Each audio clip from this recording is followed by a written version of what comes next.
अस्सलामुअलैकुम दोस्तों की हाल चाल है जनाब। तुसीं वेखदे पे गुलाम MTV ते मैं तुहाडा मेजबान हाजी गुलाम मोहम्मद। दोस्तों सब तो पहले अपने चैनल नूं करना सब्सक्राइब ते नाल लगे बेल आइकन नूं करना क्लिक ताकि साडी अच्छी ते नवी वीडियो दा नोटिफिकेशन हमेशा ही तरह वीरा भरावां नूं मिलदा रहे। सब तो पहले आज जनाब एक दूसरा सूए की माई दी वीडियो अल्लाह दे फजलो करम नाल मेरा कैमरामैन अपने कैमरे दी नजर नाल भरावां नूं तसल्ली नाल विखावेगा। बाकी लैने देने हमेशा ही तरह मुकद्दर सौदा नाल नसीब दे अल्लाह दे फजलो करम नाल माई दा कद चंगा लाम चंगी पशम पूरी गिट गिट खुड्डा पुट्ठा टाक कैमरे दी नजर है।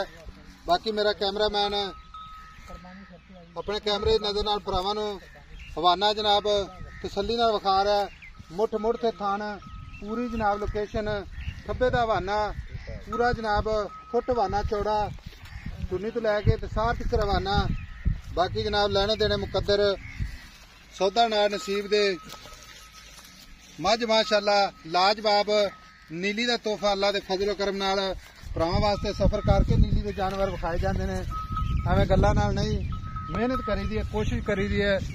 बाकी जनाब माई दी निक्की निक्की सिंगी माशाअल्लाह पूरी गिट गिट पशम है कद अल्लाह दे फजल नाल मेरे कैमरे दी नजर है। भरावां ने तसल्ली करनी है कोई जनाब आज दूसरी गल नहीं होनी साफ सुथरियां गल्लां मुश्किल झोटी माशाअल्लाह दूसरा सूआ कर्म वाली सूएगी। बाकी जनाब किन्ने दिन लवेगी किन्ना मालक मुल करदा है अगे चल के सारियां गल्लां मालक तो सांझे लैके देवांगे। कैमरामैन साहब तसल्ली नाल विखाओ ताकि वेखण वास्ते कोई वीर अज ये ना कहे आज साहब माई नीवी कीती है या उच्ची कीती है। बाकी जनाब एक हड्डी माशाअल्लाह खुड्डा पुट्ठा टाक कैमरे की नजर है अल्लाह के फजलो करम नाल और चमक चौकला।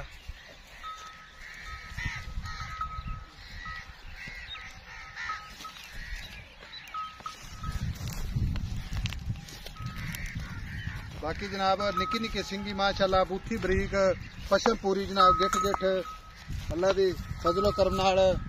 बाकी जनाब छोटी जी वक्की माशाअल्लाह कद चंगा लाम चंगी कोई जनाब कवा नहीं अल्लाह दे फजल नाल। पिछों मझ उच्ची अगो जनाब नीवी पशम पूरी गिठ गिठ वलैत ते कन्नी माशाअल्लाह ते माशाअल्लाह दे कमेंट भरावां ने जरूर करने ने। बाकी सारियां गल्लां जनाब मालक तो सांझे लावांगे किन्ने ने लैंदी है किन्ना मालक मुल करदा है। अस्सलाम वालेकुम जी। वालेकुम सलाम। की हाल है वीरे? खैर है जी शुक्र अल्लाह दा जी। भाईजान सारा तो पहले ये दसना है कि मझ अपनी किनवा सूआ सूएगी? मझ जी दूसरा वारा सूना। दूसरा वारा सूना ते किन्ने दिन लैंदी है? मझ जी अजे हाजी साहब लै जासी को 4-5 दिहाड़े 4 तो 5 दिन लैंदी मझ तैयार ही खड़ी है। जी जी अच्छा वीरे गल इस तरह जी मझ अपनी खाना की गारंटी है जी अपना खाना की गारंटी है साहब। अच्छा थाना घाटा वाधा छुट्टा फुआरा किसी किस्म का जनाब उन्नी भी अपनी पूरी जिम्मेदारी साहब आप दूजे व्यापारियों वर्गे नहीं गए। अच्छा अपनी इंशाल्लाह मझ की गारंटी होती मझ आर्डर क्वालिटी का माशाअल्लाह दिसी जाता सानू हाजी साहब देखी जाने आपां दरिया दी कदी ते आए जे कोई गल तो है ना। अच्छा अल्लाह दी मेहरबानी नाल आज इन्ना सफर करके अगर मझां सानू नीली दी नहीं लभदियां तो फिर लभनी कित्थों है जी आई समझ के नहीं आई। मझ नीली दी है पूरे आर पार अल्लाह दे फजला पूरे 21 दे 21 यार ठीक है। आर्डर क्वालिटी माशाअल्लाह आ जनाब तुन्नी तो लैके तो सार तक लाई खड़ी है जी जी आई पदरी मझ खड़ी है कोई उन्नी भी नहीं अल्लाह दे फजल नाल। दूसरा सूआ थाना की गारंटी आई साहब पूरी गारंटी होसी। अच्छा ने तो प्यार मोहब्बत वाले मेरा वीर पैसे जेड़े आप ले लेने ने ठीक है।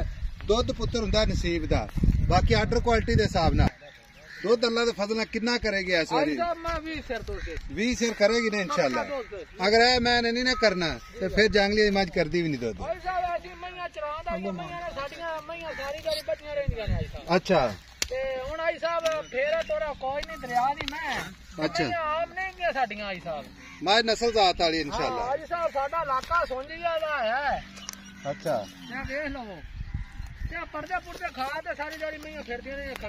मेरा वीर पैसे 10 जेडे आप लैने ने ठीक है। ज्यादा बहुत ही लंबी गल सुनाम दा फायदा कोनी आई समझ इको ही गल करते प्यार मोहब्बत नाल व्यास साहब इन्ने ही मैं चुन दे देंगे। झोटी तो ज्यादा पैसा दी है ते रुपया 6 लाख चो जेड़ा प्यार मोहब्बत करना है साडे भरावां दी खातर साडे आवन दा कदर आई समझ कदर नाल आपां जिन्ने चोटी दे दईए किसी भरा नूं इको गल होवे इको ही आई साहब 5,80,000 की जोटी देखा 5,80,000 की गल सोहनी की है लेकिन थणा की गारंटी अपनी नवा ताई गारंटी आई साहब नवा ताई ਇਹ ਤੂੰ ਮੈਨੂੰ ਇਹ ਦੱਸੀ ਜਾਂਦਾ ਸੀ ਵੀ ਆਪਣੀ ਘਰ ਦੀ ਝੋਟੀ ਹੈ ਤੇ ਪਹਿਲਣ ਹੋ ਕੇ 16 ਲੀਟਰ ਦੁੱਧ ਕਰਦੀ ਆਈ ਨਹੀਂ। ਸਾਹਿਬ ਸਾਡਾ ਮਾਲ ਘਰ ਦਾ ਅਸੀਂ ਤੈਨੂੰ ਅੱਗੇ ਆਖਿਆ ਵਪਾਰੀਆਂ ਵਾਲੀ ਗੱਲ ਨਹੀਂ ਆਉਣੀ ਕਰਨੀ। ਅੱਛਾ ਹਾਂ ਇਹਨੂੰ ਹੁਣ ਮੈਂ ਤੋੜ ਕੇ ਵਿਖਾਣਾ ਇਨਸ਼ਾਅੱਲਾ ਇਹ ਭਰਾਵਾਂ ਆਈ ਸਾਹਿਬ ਛੱਡ ਲਓ ਕੋਈ ਮਸਲਾ ਲਓ ਜੀ 5 ਲੱਖ ਤੇ 80,000 ਵਿੱਚ ਪਿਆਰ ਮੁਹੱਬਤ ਅੱਲਾ ਦੇ ਫਜ਼ਲੋ ਕਰਮ ਨਾਲ ਬਾਕੀ ਅੱਲਾ ਦੀ ਮਿਹਰਬਾਨੀ ਨਾਲ ਮੈਦਾਨ ਲਾਈ ਫਿਰਦੀ ਹੈ। ਕੋਈ ਜਨਾਬ ਅੱਜ ਦੂਸਰੀ ਰਾਇ ਨਹੀਂ ਭਰਾਵਾਂ ਵਾਸਤੇ ਮੁਹੱਬਤ ਤੇ ਪਿਆਰ ਇਨਸ਼ਾਅੱਲਾ ਸੋਹਣੀਆਂ ਗੱਲਾਂ ਜਾਣ ਦੇ ਬਾਕੀ ਜਨਾਬ ਨੰਬਰ ਹੁੰਦਾ ਹੈ 0348 067 8468 ਮੁਰੱਬੇ ਵਿੱਚ ਹੀ ਫਿਰਦੀ ਅੱਲਾ ਦੇ ਫਜ਼ਲ ਨਾਲ। ਬਾਕੀ ਨੀਚੇ ਦੇ ਬਟਨ ਲੱਗੇ ਨੇ